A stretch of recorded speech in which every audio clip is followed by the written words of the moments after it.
Iran has executed a man accused of espionage for the Israeli intelligence agency Mossad, in what authorities describe as a major national security case. The execution comes amid a dangerous escalation of hostilities between Iran and Israel, marked by airstrikes, cyber operations, and a rapidly worsening regional conflict. According to Iranian state media, the individual, identified as Esmaeil Fekri, was convicted of cooperating with foreign intelligence and undermining national security. He was executed by hanging after Iran's judiciary said all legal procedures were completed and the conviction upheld by the Supreme Court. Iran's judiciary stated that Fekri was convicted of corruption on earth and Moharbe, a term translated as waging war against God. These are among the most serious charges under Iran's penal code, often reserved for acts of terrorism or espionage.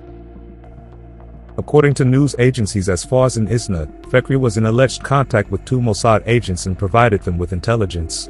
However, no specific details about the nature of the intelligence or the timeline of his activities have been publicly disclosed.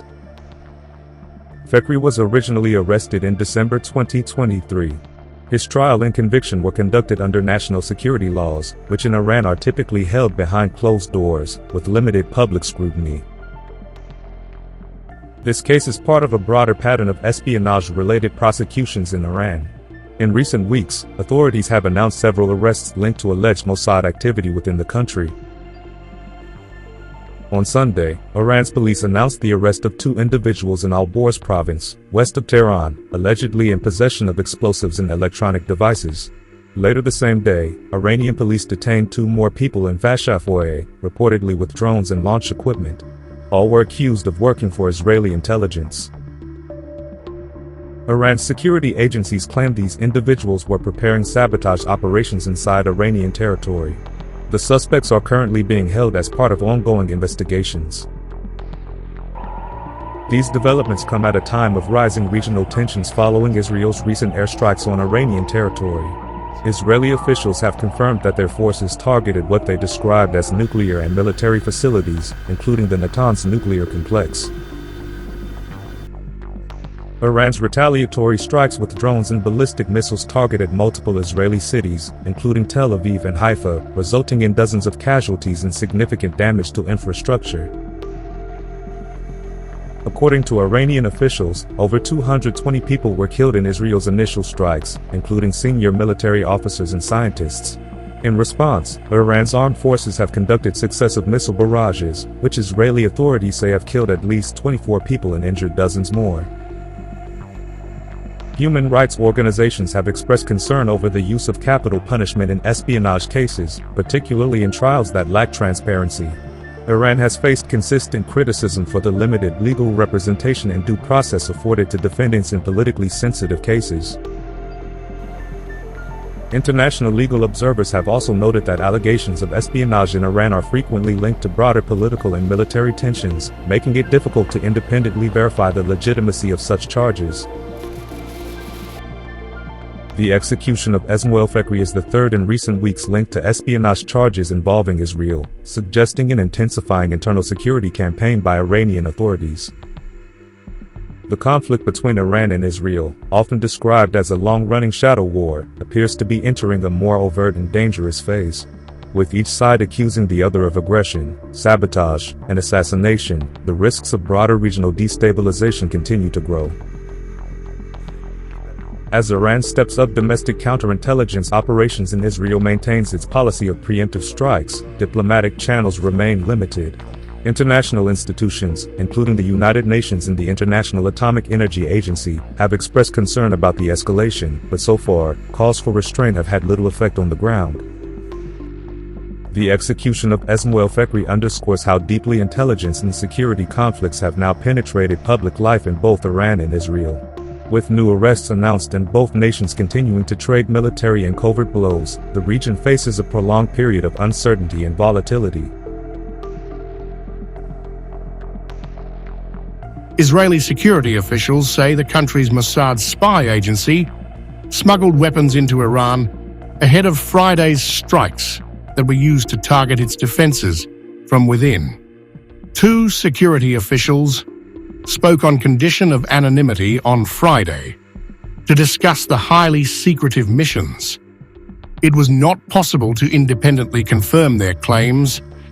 The officials said a base for launching explosive drones was established inside Iran, and that the drones were activated during Friday's attack to target missile launches at an Iranian base near Tehran. They said Israel had also smuggled precision weapons into central Iran and positioned them near surface-to-air missile systems. They said it also deployed strike systems on vehicles. Both were activated as the strikes began in order to target Iran's defenses, the officials said. In the early hours of Friday, Israel launched large-scale strikes against Iran, saying it had targeted nuclear facilities, ballistic missile factories, and military commanders at the start of a prolonged operation to prevent Tehran from building an atomic weapon. Iran promised a harsh response, and Israel said it was working to intercept about 100 drones launched towards Israeli territory in retaliation. Iran once ridiculed Israeli Prime Minister Benjamin Netanyahu as the boy who cried wolf for his constant public warnings about Tehran's nuclear program and his repeated threats to shut it down one way or another. You can only fool some of the people so many times, Iran's then Foreign Minister Mohammad Javad Zarif said in 2018, after Netanyahu had once again accused Iran of planning to build nuclear weapons. Why did Israel attack Iran? Intelligence agencies had been warning since February that Israel was likely to attempt to strike facilities key to Iran's nuclear program this year. Israeli Prime Minister Benjamin Netanyahu has repeatedly pushed for a military option to stop Iran's nuclear program. For years, Israel has said it has the most to lose if Iran, which refuses to recognize Israel's right to exist, develops a nuclear bomb. Netanyahu is in hot water domestically. Opposition to a new military conscription bill has sparked political deadlock, and Israel's parliament, the Knesset, had met for talks about dissolving itself, which could have ultimately led to early elections that polls show Netanyahu would lose. Parliament rejected a vote on dissolution Wednesday, giving Netanyahu more time to resolve the crisis. Why now? The United Nations nuclear watchdog passed a resolution on Thursday declaring Iran to be in breach of its nuclear non-proliferation obligations.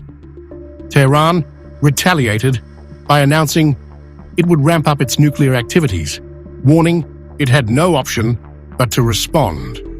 Uranium is a nuclear fuel that, when highly enriched, can be used to make a bomb.